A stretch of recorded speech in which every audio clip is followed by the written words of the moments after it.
रत्नागिरी जिल्ह्यातील लोटे एमआयडीसीत मनुष्याने जीवसृष्टीसाठी घातक असलेले रसायन लक्ष्मी ऑर्गॅनिक या कंपनीतून तयार केले जात आहे असे सांगत कोकण नागरी संघर्ष समितीच्या आंदोलनाला स्थानिक महिलांनी आता पाठिंबा दिलाय. 200 किलोमीटर पर्यंत परिसर बाधित होतोय असे या महिला आंदोलकांचं म्हणणं आहे. त्यांनी महिलांचा भव्य मोर्चा काढून शासनाचं लक्ष वेधू असा इशाराही दिलाय. सदर कंपनी विरोधात आता युवा पिढीने जागे व्हायला पाहिजे, कारण हे पुढच्या पिढीच्या भवितव्यासाठी घातक असल्याचं त्यांनी म्हटलं आहे. त्यामुळे लोटामध्ये आता मोठा संघर्ष होणार असं स्थानिक ग्रामस्थांमधून म्हटलं जाते.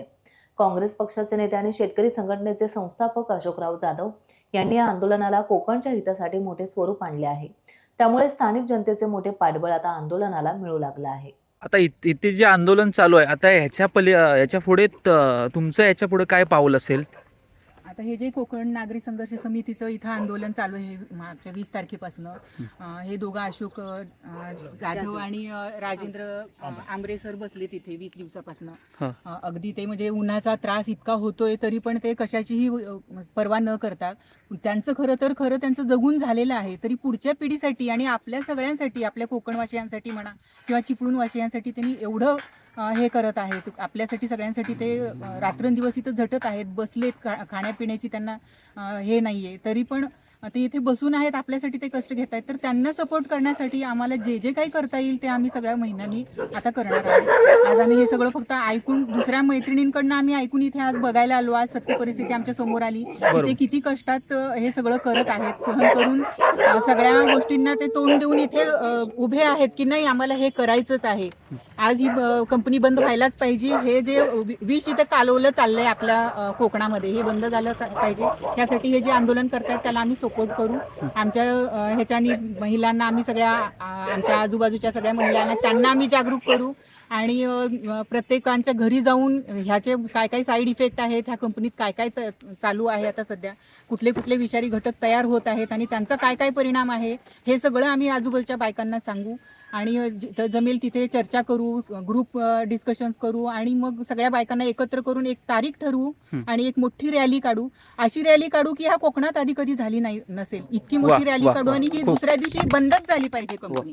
त्याचा त्यांनी सरकारने विचार करायलाच पाहिजे. इतकं मोठं आम्ही काहीतरी करू. वा, खूप छान वाटलं. तुमचं काय असेल पुढचं पाऊल? नाही, आपल्याला काय वाटतं की शिवाजी जन्माला यायला पाहिजे पण दुसऱ्याच्या घरात. बरोबर बरोबर. म्हणजे हे बसले दोघं, अशोक जाधव सर आणि आंबरे सर. पण मला तर वाटतं की मी सुद्धा इथे येऊन बसावं खरं तर. म्हणजे असं कुठलंही एखादं काम करायचं तर त्याला सगळ्यांनी मिळून केलं ना तर त्याचं एक काठी लगेच मोडती, पण हजारो काठी जर बांधली आणि त्या मोडायला कोण गेलं तर ती मोडत नाहीये. तर असे सगळ्या हजारो लाखो लोकांनी, हे फक्त कोकणासाठीच नाही, आपल्या देशासाठी, म्हणजे मानव जातीसाठी हे विषारी घातक आहे जे तयार होतंय. तर सगळ्यांनी ह्यात सहभागी व्हायला पाहिजे. म्हणजे असं नाही की फक्त चिपळूणच्याच लोकांनी किंवा खेडच्याच, तर ऑल ओव्हर इंडियातनं सगळ्या लोकांनी ह्या रॅलीसाठी सपोर्ट करायला पाहिजे. सगळ्यांनी येऊन हा लढा आपण लढला पाहिजे आणि जिंकला पाहिजे. बरोबर. तुमचं काय असेल पुढचं पाऊल? खास करून युवा पिढीना सांगेन की तुम्ही तर इथं ह्यांना खूपच म्हणजे सपोर्ट करा. ह्या दोघांना पण, जाधव सर आणि आंबरे सर, ह्या दोघांना पण सपोर्ट करा. सगळ्या जेनझीने खरं येऊन इथं आता बसायला हवं. ही वेळ आलेली आहे, कारण की ही जी भावी पिढी आहे आपली, तेच काहीतरी असं घडवू शकते ह्याच्यातून क्रांती.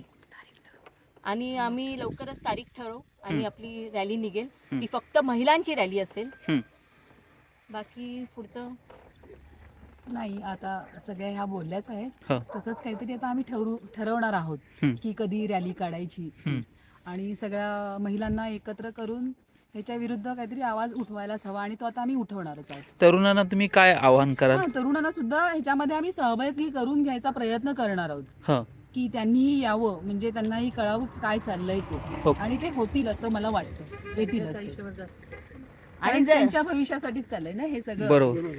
आणि वुमन्स रॅली असली तरीही जर युवा पिढी आम्हाला जॉईन होत असेल तर आम्ही त्यांचंही स्वागत असणार. म्हणजे सगळे सहभागी होऊ शकतात, कारण ही सगळ्यांचीच लढाई आहे.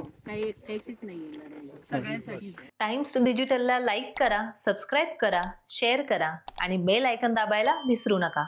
पाहत रहा टाइम्स डिजिटल.